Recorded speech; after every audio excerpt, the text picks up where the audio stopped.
Friends, آج کی ہماری اسٹوری کا عنوان ہے بادشاہ مینڈک اور سانپ۔ ایک وقت کا قصہ ہے جب ہر چھوٹی چھوٹی مخلوق کی ایک ملکہ یا ایک بادشاہ ہوا کرتا تھا۔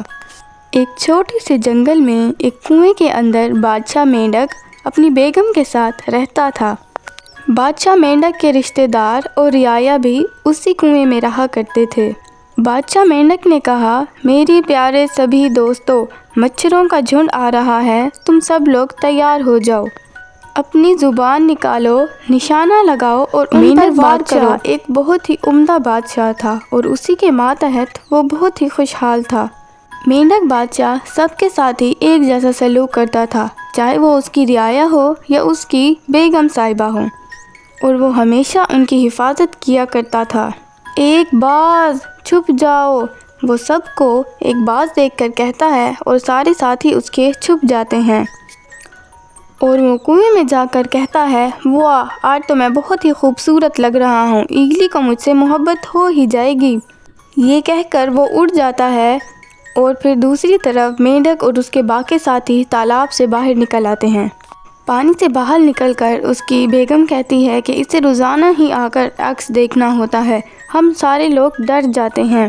بادشاہ اسے کہتا ہے کہ یہ ہمیں پکڑ کر اپنی ایگلی کو دے دے گا، ہمیں اپنی رکھوالی خود ہی کرنی ہوگی، اور تمہیں پریشانی ہونے کی کوئی ضرورت نہیں ہے، میں ہوں نا تم سب کا خیال رکھنے کے لیے۔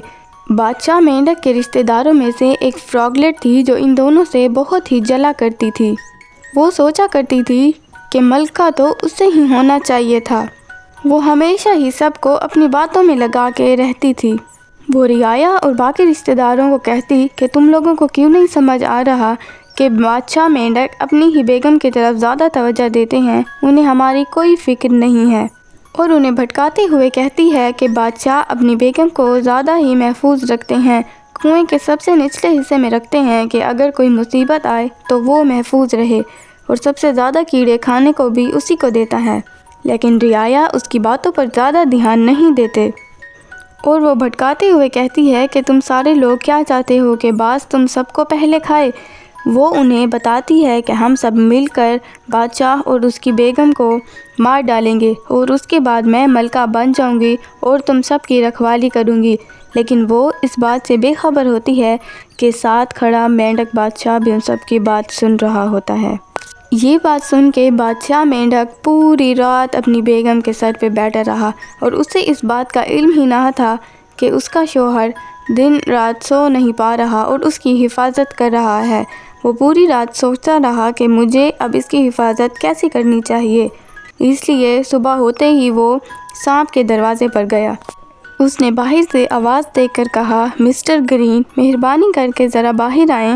مینڈک بادشاہ کی آواز سن کر سانپ حیران تھا کہ وہ اس کے دروازے پر آیا ہے۔ مینڈک کی آواز سن کر سانپ باہر نکل آیا اور کہنے لگا کہ ایک مینڈک بادشاہ کو اس کے جانی دشمن سے کیا کام ہے۔ مینڈک کے دوستی کا کہنے پر سانپ نے کہا، کیا دوست، لیکن ہم تو پیدائشی ہی دشمن ہیں، اور ہم تو ویسے بھی مینڈک کھاتے ہیں۔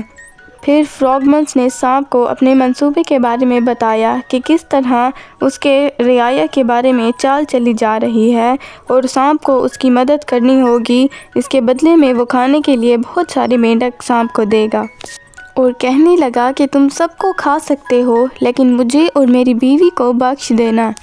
ہرا سانپ مینڈک کے ساتھ اس کے کنویں میں چل پڑا۔ اس کے بعد ہرے سانپ نے ایک ایک کر کے ساری مینڈک کو کھانا شروع کر دیا۔ جب اور جیسے بھی بادشاہ مینڈک نے اسے اشارہ کیا، ایک ایک کر کے بادشاہ مینڈک کے سارے دشمن کھا لیے، اور جو بچے تھے وہ تھے مینڈک بادشاہ، کوئین اور اس کے بچے۔ مینڈک نے اس کا شکریہ ادا کیا اور اس کو واپس جانے کا کہا، لیکن سانپ نے ان کی نہ سنی، اور کہنے لگا کہ میں واپس کیسے جا سکتا ہوں، میری زبان نے اب ایک اور ذائقہ چکھ لیا ہے، اور یہ ذائقہ مجھے بہت پسند ہے، میں تمہیں اور تمہاری فیملی کو بھی کھا جاؤں گا۔ فراگمس بہت ہی پریشان ہو گیا، اس نے احساس ہوا کہ اس نے بہت ہی غلط کام کیا۔ پھر اس نے سانپ کو بتایا کہ ایک ساتھ ہی ایک اور بہت سارے تالاب ہیں، اگر تم چاہو تو میں تمہیں وہاں لے کے جا سکتا ہوں، اور تم سکون سے وہاں انہیں کھا سکتے ہو، لیکن مجھے اپنے بچوں اور بیوی کے ساتھ جانے دو اور میں انہیں ڈھونڈ کے لاتا ہوں۔ یہ کہہ کر فروغ اپنے کنویں سے باہر نکلا، اپنے بچوں کو لے کر وہاں سے چلا گیا، اور جیسے ہی اسے ڈھونڈنے کے لیے سانپ باہر نکلا، انتظار جیسے ہی وہ کر رہا تھا، اوپر سے عقاب آیا اور اسے اپنی چونچ میں لیے لے گیا، اور وہ کہتا ہوا چلا گیا کہ یہ میں اپنی ایگلی کو دوں گا، وہ سانپ کو دیکھ کر بہت زیادہ خوش ہوگی۔ اس طرح وہ فروغ اور اس کے بچے بچ جاتے ہیں۔ اور جہاں تک مینڈک بادشاہ کا سوال ہے، اس نے یہ سیکھا کہ کوئی بھی فیصلہ کرنے سے پہلے اسے 2 بار سوچ لینا چاہیے۔